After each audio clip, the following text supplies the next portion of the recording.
Open your Bibles to Exodus chapter 20. We're back into our 10 Commandment series. I apologize, I was gone kind of on vacation. Thank you for allowing me to go and things like that. But we're back into 10 Commandments. And so we're going to read through that again. And my apologies that it's me reading rather than somebody else, but it's kind of how it all worked out today. Exodus chapter 20, verses 1 through 14. Let's read this together. And if you're new to us, and every time we see the capital L-O-R-D in Scripture, you're going to hear me say Yahweh, because that's what is written in Hebrew, so just be mindful of that. Exodus chapter 20, verses 1 through 14. Then God spoke all these words, saying, I am Yahweh your God who brought you out of the land of Egypt, out of the house of slavery. You shall have no other gods before me. You shall not make for yourself an idol or any likeness of what is in heaven above or on the earth beneath or in the water under the earth. You shall not worship them or serve them, for I, Yahweh your God, am a jealous God, visiting the iniquity of the fathers and the children on the third and the fourth generations of those who hate me, but showing loving kindness to thousands to those who love me and keep my commandments. You shall not take the name of Yahweh your God in vain, for Yahweh will not leave him unpunished who takes his name in vain. Remember the Sabbath day to keep it holy. 6 days you shall labor and do all your work, but in the seventh day is a Sabbath day of Yahweh your God. In it you shall not do any work, you or your son or your daughter, your male or your female servant, or your cattle, or your sojourner who stays with you. For in 6 days Yahweh made the heavens and the earth, the sea and all that is in them, and rested on the seventh day. Therefore Yahweh blessed the Sabbath day and made it holy. Honor your father and your mother, that your days may be prolonged in you in the land which the Lord, Yahweh your God, gives to you. You shall not murder, and you shall not commit adultery. This is the word of the Lord. Thanks be to God. A word of caution. Viewer discretion. Today's topic that we're going to talk about is definitely mature subject matter, but I think is really necessary. It's not one that's going to be taken lightly. And again, the prayer from the beginning, you kind of may get why my heart is kind of jumpy, because we're talking about this on a day with all this other stuff is going on, fitting that I just trust that God would indeed speak. When God speaks the command, do not commit adultery, he is speaking to an issue that reaches far deeper than when a married man or married woman cheats and is unfaithful. God is speaking into the raging fire, as we know it, that is human sexuality. It's one of the hottest issues, period. In particular, the church. It's an issue that we as a church generally get more worked up about than things like world hunger and injustice and war and the like. We live in a world where definitely sex sells, and where being sexy apparently is considered a high compliment. Even on things like a mission trip, like going across the world to Asia is sexier than going to our inner city, perhaps. No matter what you are, people, events, ads, cars, anything really, this is a thing. And so I think we need, perhaps maybe more than ever today, God's truth and his heart to speak into our lives in this way. And because I remind you, if you click, that the reason God speaks the 10 Commandments is to protect and enhance the life of freedom that he has won for us. That's the hope in all of these commandments. Which means in the failure to keep these commandments, and this one today in particular, the issue isn't about us doing right or doing wrong. It is about us being enslaved. In other words, the issue at stake with the 10 Commandments, and this one in particular, is freedom and slavery. Do we want to live an enslaved life, a ruined life, or a free and thriving life?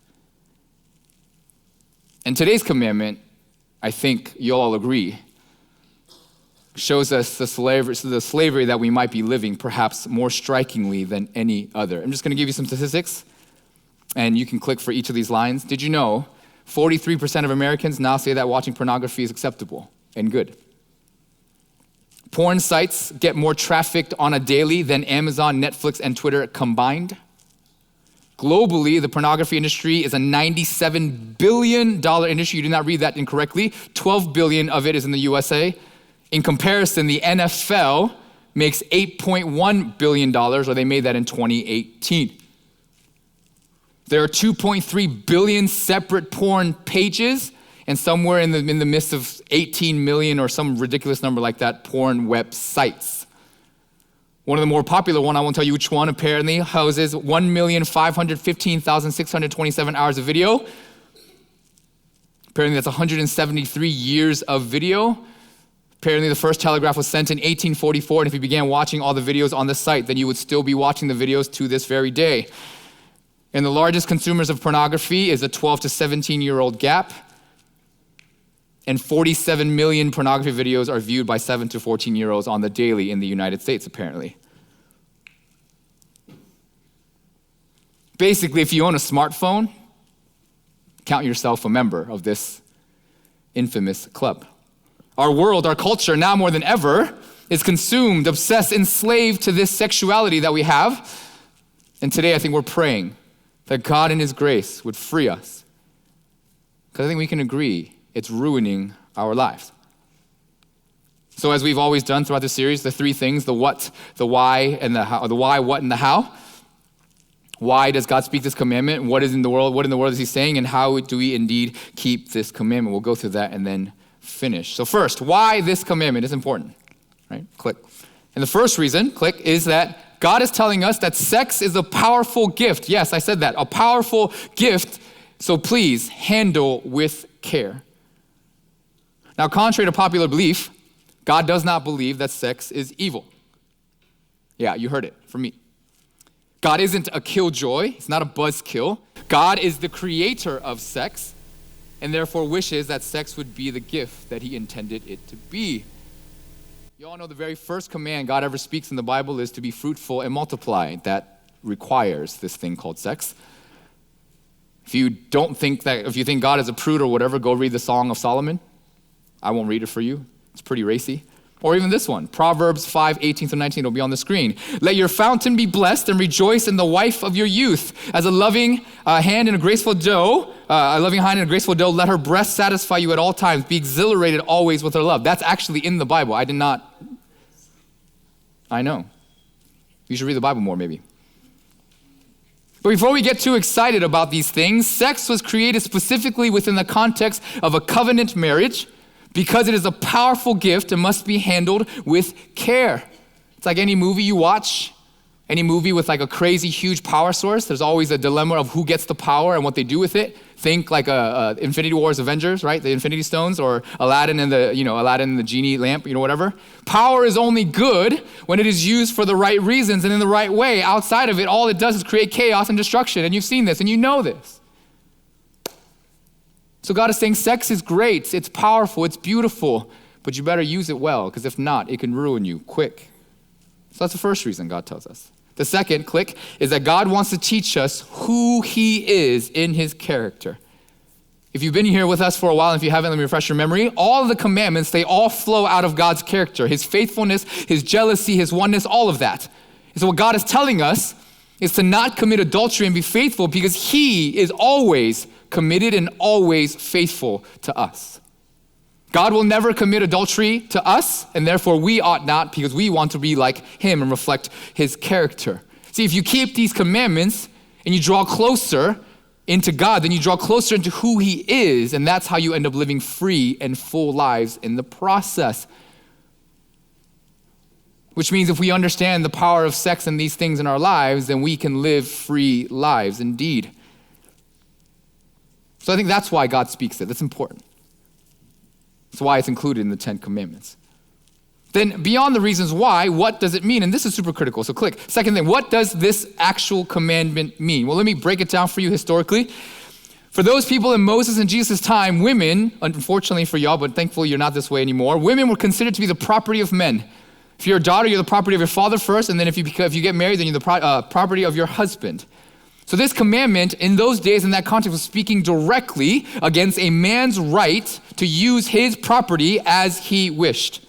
But here's the way it would have been heard by the men back in the day, okay? They would have heard it like this. They would have heard, don't sleep with another man's wife because that is his property and you can't violate his property without his consent. I know, that's terrible, but that's the way they heard it. It's why prostitution back in those times was legal, because they weren't married to anyone, therefore they weren't the property of anyone.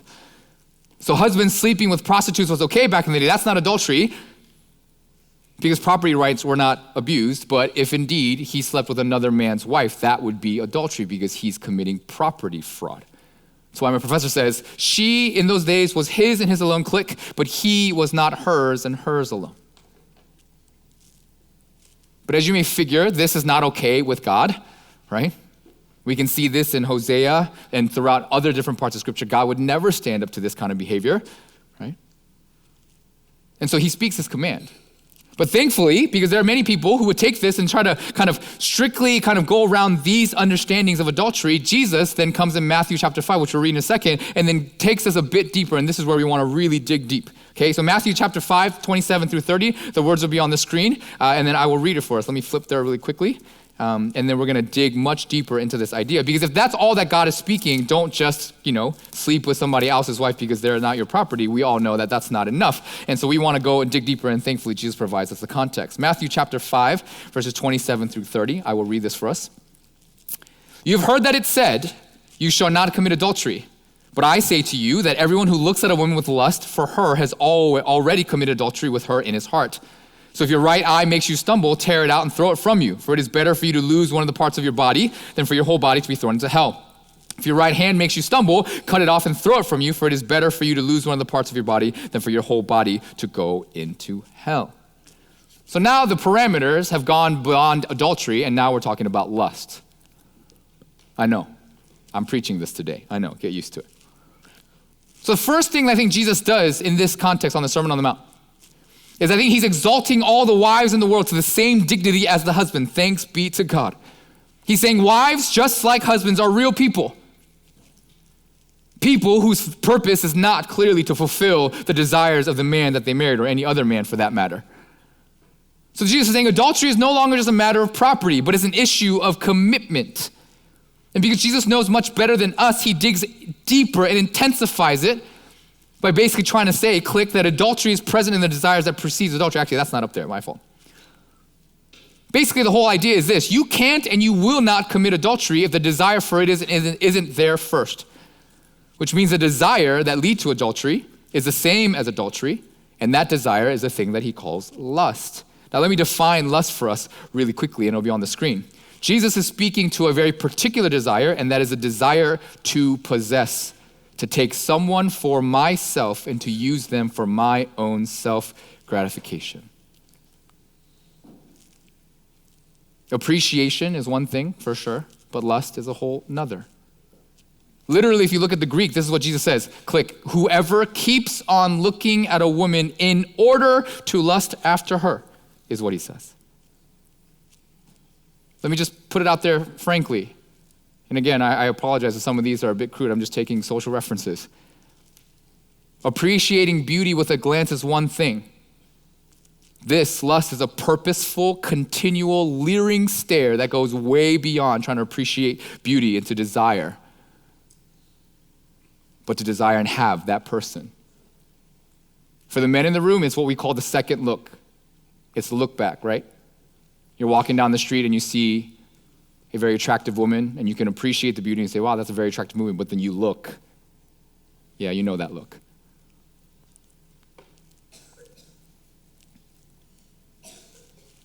F. Dale Bruner says, it'll be on the screen, looking at a beautiful person is like a drive. Looking at a beautiful person is a drive given in creation, but staring or leering is a drive given in the fall from creation. And now to be clear also, this lust is not just for married people, and I love that Jesus digs deeper, but for married people, this lust drives a wedge between a husband and a wife. There's no way it cannot. When a husband or a wife is desiring to possess another, we won't desire anything with the former. This lust will then be seen and felt in the body language and the actual words and the speech, and actually finally in our actions. Again, my professor says the act of adultery is not needed to adulterate marriage. Click. But for the single people, because most of in this room are single, everyone else, here's what lust does, and here's what it is. Lust reduces the other to less than a person. They become an object.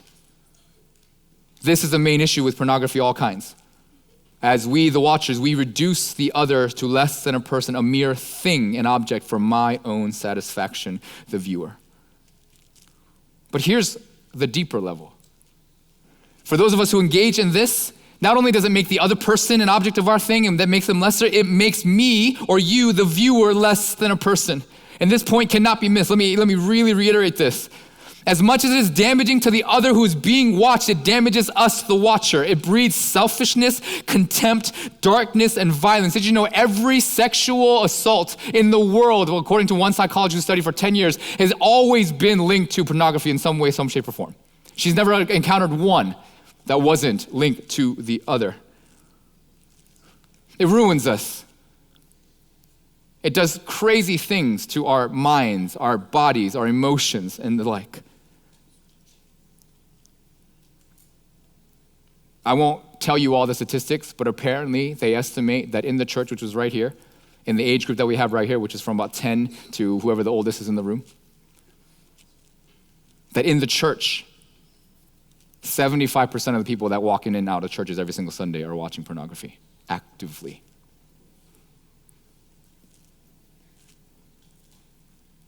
See, we are people made to love, to serve, to bring joy, to sacrifice, to bring light. People made to image God, his love and his faithfulness. But you start to lust, and then it'll enslave you and make you less and less like the God we were made to image. And it'll make you less unconditionally loving, less faithful, less committed, and less permeated with the love that he's given to us. It makes you utterly selfish, which is why we understand that the opposite of love is not hate, it's selfishness.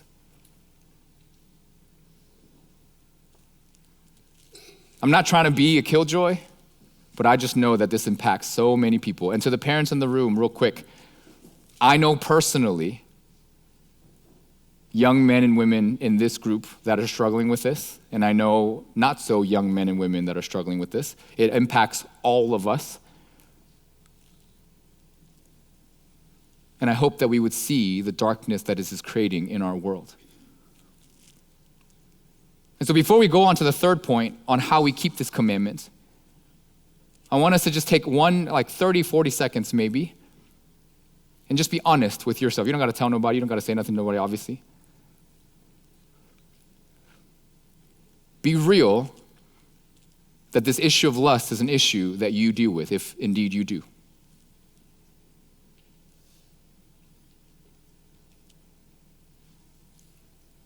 Be real that this is indeed something that we are dealing with. So then third, how do we then keep this commandment? Now I know there's a lot more that can be said about the depth of lust and all these things, but we're going to kind of shift gears and focus because I think there's something that's missing in our battle against all of this. The church clearly is not winning this battle very well. We're not fighting it very well, and so how and what are we missing? So I want to go over kind of the how in two ways. There's a practical, I think, and then there's what I call a relational, and I'll explain a little bit later. So first the practical, and then the relational. So practically 3 ways, and then relation 3 ways, and we're going to go right as it is. And by the way, as we go through this, the point is not just to hear and do and nothing, but the point is to hear it and then actually do something about it. But here to go. So practically 3 ways. The first, click, call it like it is. Okay? We don't do this enough, by the way. But we live in a world where we're practically and logistically bombarded constantly and therefore pressured unlike any other culture in society, both externally and internally, like never before. Okay, and so let me go over these pressures, and a lot of these were given by a theologian by the name of Lewis Smeets. But externally, our culture, did you know, is the most sexualized culture in the history of the world. We're sexualized in convenience and access. You know it. Anyone can get it anywhere. Well, I didn't share this statistic with you, but apparently 60% of pornography is watched on mobile devices, aka phones and tablets, which means if you own a phone and a tablet, or if you've given your child a phone and a tablet, there's a high chance that they are watching it on those devices. I was in Japan just recently, and did you know there are these things called sexy hotels that you can check into in hour increments, hour, 2, 3, and then overnight? You know why? We live in a culture where sex is seen as for anyone and everyone. I think we all should know this, but if you're parents, then you should know that sex is being taught in many ways by the culture as something that we need and should be doing, and if you're not doing, then something is wrong with you. I know it's a stupid example, but I remember the Jonas Brothers way back Their father was a pastor growing up. They put on these things called purity rings when they were like making it big, and everyone made fun of them. They're like, what do you mean? You're not gonna have sex before marriage? Like, what? How crazy is that? And they ended up taking them off. Every movie, every high school movie that you watch is all about that. You know how many movies there are about high school kids who feel like they're a loser or they're not cool if they don't lose their virginity by the time they are graduating from senior, as a senior. So then they have these plans, these elaborate plans to lose their virginity on prom night. Sorry, seniors, if you're not going to prom anymore, I apologize. We don't really worry about pregnancy in our day with all the contraceptives that are around, right? Like back in my day when I was young, they used to actually teach, I don't know if they do, they used to actually teach abstinence as the best way. I don't think they teach that anymore, do they? They just always tell you to practice safe sex. Even in marriage, if sex isn't fulfilling you romantically, then we believe it's okay to get a divorce because that's what marriage is for. The people actually think that in the culture today. So there's all these external pressures that we're bombarded with. And I didn't even touch all the social media influencers out there and what they do and what they say and how they dress and all those things. I didn't even get to that. Like that's a whole nother thing that we're all trying to make sense of at this point. Young people in the room, did you know that you are more influenced by the people you watch on Instagram than your parents, your teachers, your pastors, your guidance people combined? Did you know that? So there's the external, then there's the internal, and there's so many, but let me just name a few. The internal pressures that allow us to lust and therefore engage in these activities, there's things like anger, self-hatred, escaping reality, boredom. Did you know people say, you know what, I'm bored, so let me just go watch porn, that's a thing. Emotional lacking maturity and perfectionism. Let me just address this really quickly, and this is not me being a prude. But the way that the females in the world dress these days, I want to ask, why? Is that not the internal pressure that we face, that we want to be perfect and that we want to be more liked?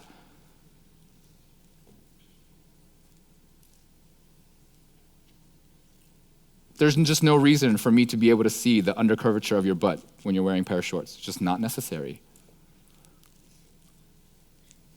Real fact, ladies, if you wear a midriff shirt and you're showing this much midriff, do you know where every man is gonna look? Right where you're showing them to look. Now, I'm not in any way giving credence in this idea that men are off the hook. No, by no means necessary am I getting anywhere near that. But I wonder, if you're secure and you think that you're beautiful, you would not do that to yourself because you don't need the affirmation of someone that is gonna give to you to make yourself feel that way. So we gotta be honest. Men do the same thing. We're always trying to be this because of this internal pressure that we wanna be, whatever it is that we think that we're needing to be. These internal pressures, these external pressures put together, and don't front, right? And pretend that you're above these things. And we call it like it is. You have to know what the pressures are for us.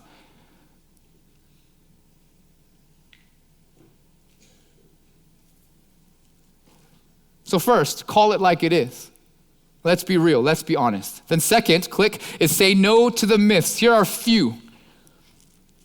We in this culture believe that if you don't have sex regularly, you become agitated and frustrated. The number of times you hear this line in a movie, bro, you just gotta get laid. You got this pent up sexual frustration, you just gotta release it somehow. Pun intended. There's this old movie, I know, really old, it's called Something About Mary. I don't know if you tell, it was when Ben Stiller was like a young person and Cameron Diaz was really young. You may not even know who those people are. But there's a scene where he's really nervous to meet this really, really, really attractive girl, and people tell him, the thing you gotta do is to masturbate so that you are no longer feeling so pressured and you can go ahead and be a little more relaxed. That's a thing. Another myth, I can't help it. I have feelings and I gotta express them. Which sounds, I guess, interesting, but did you know this is a statement of slavery that you're declaring over yourself? You're literally saying, I have no control over any of my feelings and the things that I desire. I have to enact them. We say that we want to be free people, but we often submit to these things that we say we have no control over. We believe that sex is just physical.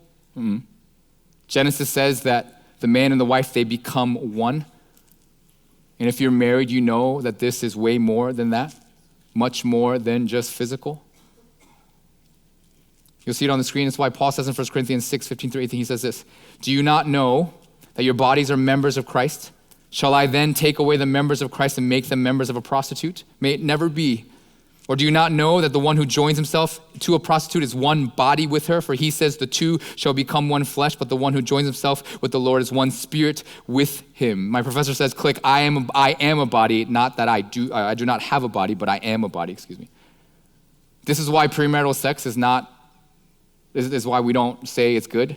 Not because we're, again, prude, but because sex is way more than just a physical act. It goes way beyond that. There's something powerful that happens, that God has created it to be. But these are the myths that we live with. So say no to the myths because they're not true. They don't actually accomplish the things that they indeed say they accomplish. And then the third practical way, click, is to simply stay away. Keep away from the places, the situation, the people. Just be brutally honest. Parents in the room, I've always said this, but this is why my kids won't ever have a computer or a smartphone or a tablet in their room, only in the public places. In our room, in our house, we made our dining table kind of like this coffee, like cafe kind of a vibe. On one side there's desks, and on the other side there's a couch and there's books and things like that. That's where they're gonna study. And people go, oh, when they get older, they're gonna need a place to study on their own. Yeah, I'll buy the little cubicle separations, I promise. You think I'm kidding? If you want me to spend $250 on a pair of noise-canceling headphones so that you can go ahead and drown out the noise, go ahead, I'll do that. But all media consumption things will be in the public where I can see it. Is $250 worth the purity of your children? I think it is. This, in many ways, I feel like is what Jesus is trying to get at when he says, tear it out or throw it out. He's saying, flee, get rid of it. Stay away, turn off the TV, don't watch that show, don't take those things into the places. We live in a world where there's not a whole lot of shame anymore.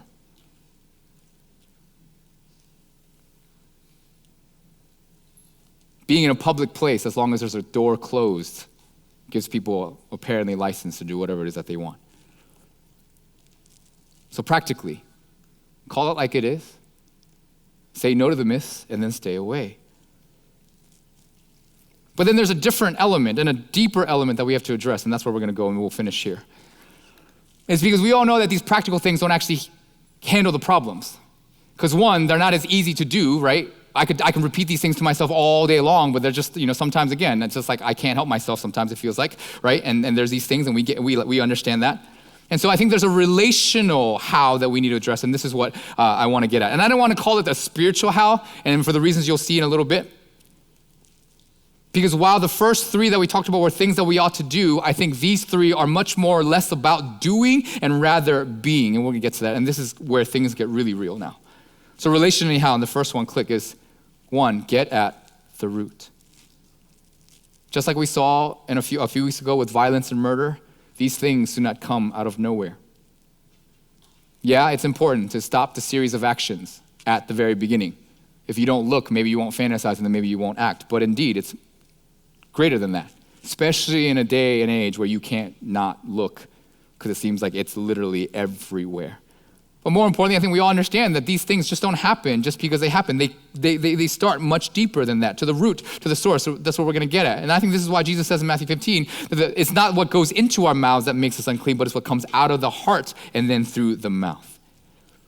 And the reason why he said that is because back in those days, the Pharisees were masters at not committing sin. This is going to sound silly, but this is literally what it was. When it came to adultery and lust, like back in those days, just being in a public place with a woman, sometimes that was married, right, was considered to be lustful and adultery, things like that.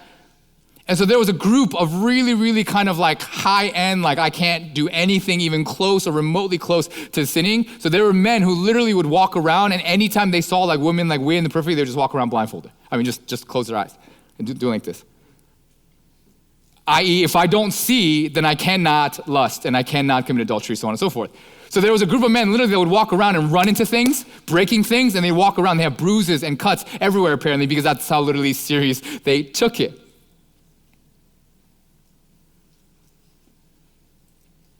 But then Dallas Willard, a theologian, gives us this insight. He says, I think Jesus is saying that if you think that tearing out your eyes or cutting off your hands will eliminate lusting, well then maybe it's worth it. But maybe Jesus is going deeper. Because say you're blind and that you have no hands.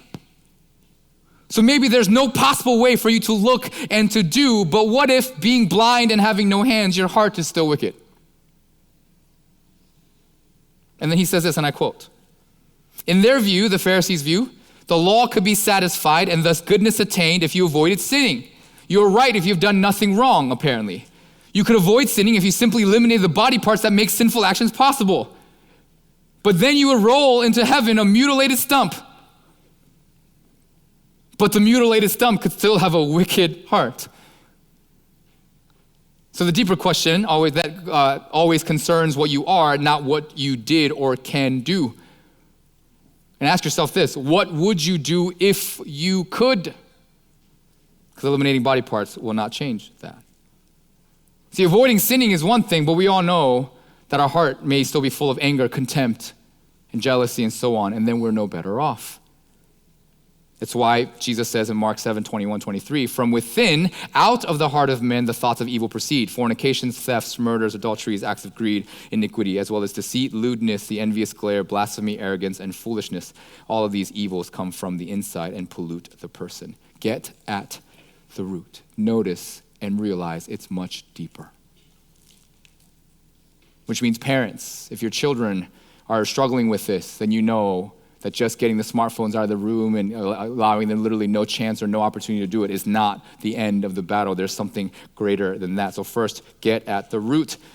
Then the second, relationally how on the screen, is to realize and affirm the purpose of sex. And this is really important. I said earlier that God has made us sexual people. It's in his design. And some people have asked, why would God do that if he knew that it was going to turn out this terribly? But here's the purpose to sex, and this might surprise you. The purpose to us being sexual people is that we would know God better. My professor says, click, sexual desire is a symptom of our desire for God. And if you click one more time, the word for Hebrew to know is this Hebrew word called yada. You should see it on the screen. There it is, right? It's the same word that's used in Genesis 4:1. Now the man Adam knew his wife and conceived. That word to know was used in such an intimate way that it was literally a synonym for sex.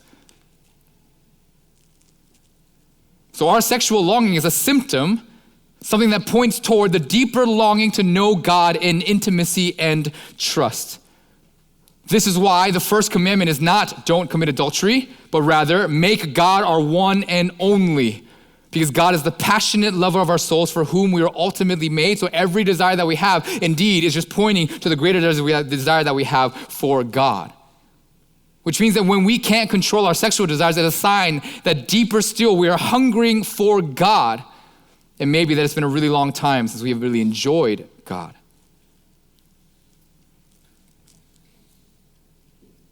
But because it's easy, we seek the physical outlet rather than seeking the love of God.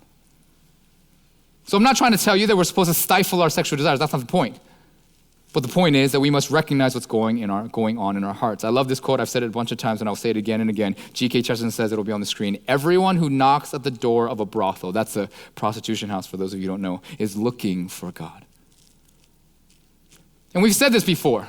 We were made not by God, but also for God, which means at the heart of who we are, the thing and the person we need most is God himself. So recognize what that means, and then we can, I think, divert it. And the third, and the most important, get caught up in love. I want to finish because I think even preparing and I think even saying it, more than the shock and the awe, kind of the shock value of this sermon in many ways, there's a part of me, I think, that a part of all of us that may be crying out at this point through the 10 Commandments, and even particularly in this one, is how in the world are we actually going to do this? Come on, for real. And I think the general consensus in the church, maybe you're with me, is that with anything like this, the thing that we've been taught continually over and over and over again is, one, just try harder. Avoid it. Stop it at the first domino. Which, to be clear, isn't bad things. We ought to, indeed, all of those things. But I think just the honesty is this. We try and we try and we try, and you fail and you fail and you fail again, isn't it? Someone will tell you, they'll tell the ladies, you don't have to dress that way. It's not who you are. You're more beautiful than that, yada, yada, yada. And you'll be like, yeah, I believe that. And you'll try. And then you go right back to it because you have insecurities that you haven't dealt with. Men will be told, hey, view women better and, understand that you are a caretaker, all that kind of stuff. Like, yeah, that's what I'm supposed to be. But you have violence and bitterness and hurt and anger in your heart that you can't deal with. And so you go right back to it. You're told, try and try and try again. And none of that actually ever works. You're told, read the Bible, pray a bit more, go to morning prayer, do whatever things. And none of these actually things, for many of us, for most of us even, do not work if simply it's only a measure of our trying. Because on some days, let's be real, I just don't want to try. Right? I think it's why in 1 Corinthians 14:1, right after he tells us, Paul, that is, that love is this, love is that, and all these other things, and love is great, he says, 14:4:1, he says, pursue love. Here's the way I understand that, and this is the thing that I want to leave with you today. I think the call here is that we get so caught up in God's love that we become the people who will not look to use people, but people who can appreciate beauty and turn all of our desires to God and then live the life that he wants to live. I think we're missing something critical to this, okay? And this, I think this illustration will get at it. Dallas Willard, again, is helpful. He says this, and ask yourself this. Ask yourself, do you think that it was difficult for Jesus hanging on the cross, being beaten, scoured, spit at, insulted, all those things, stabbed and bleeding, to say and looking upon the people, Father, forgive them, for they do not understand what they're doing? Do you think that was difficult for him? Answer that question in your own mind. Do you think it was difficult for Jesus hanging on a cross to look at those people and say, Father, forgive them?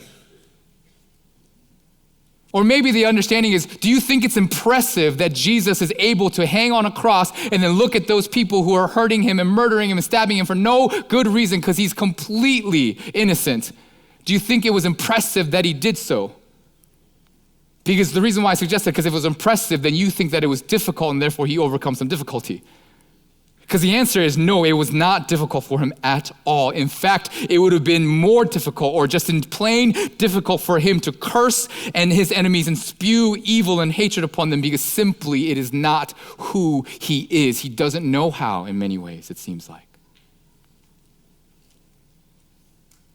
To do so is against who he is in his nature. So this is what Dallas Willard says. He calls us to him, it'll be on the screen, to impart himself to us. He does not call us to do what he did. Listen, he does not call us to do what he did, which is to never lust and never commit adultery, but to be as he was, which is permeated with love. Because then the doing of what he did and said becomes the natural expression of who we are in him, which means the goal for today and forever is that we would be so permeated with his love, so caught up in his love,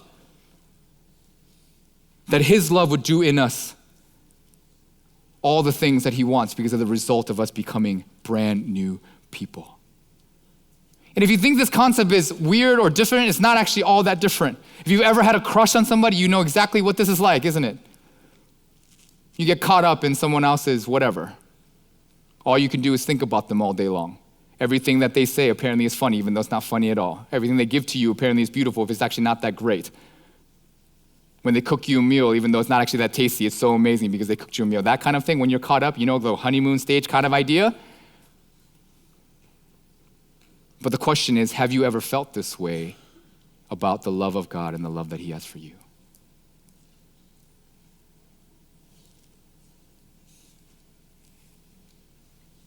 It's why we've talked about all these things so far.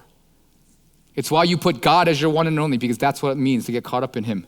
It's why you use and take his name properly.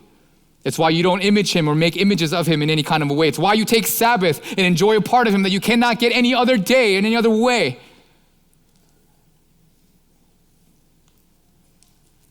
Spend real time with the Lord. Seek his beauty, deny yourself.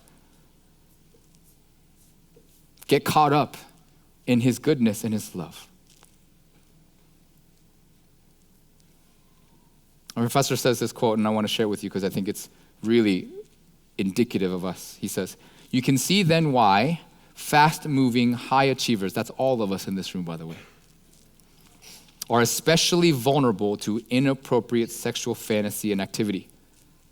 Because we've been driving so hard for so long that we have slowly but surely created a vacuum in the soul, a vacuum into which lust and all its false promises easily enter. And you can see why then spouses and children of high achievers are also so vulnerable. They simply have not been pursued or cared for in a long time. Is that you?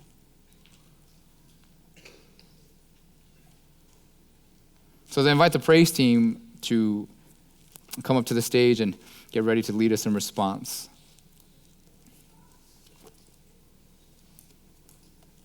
I want us to, for a moment, just be real and ask ourselves these questions.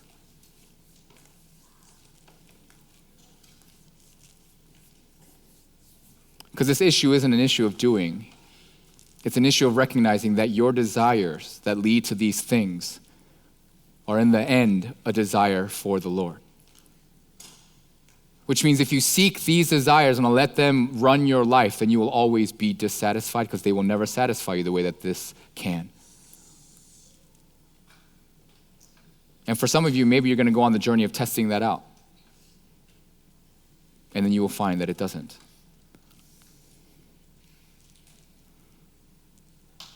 I hope and I pray that more and more that we journey together in all the things that we do as a church, to ever more just get caught up in the love that he has for us.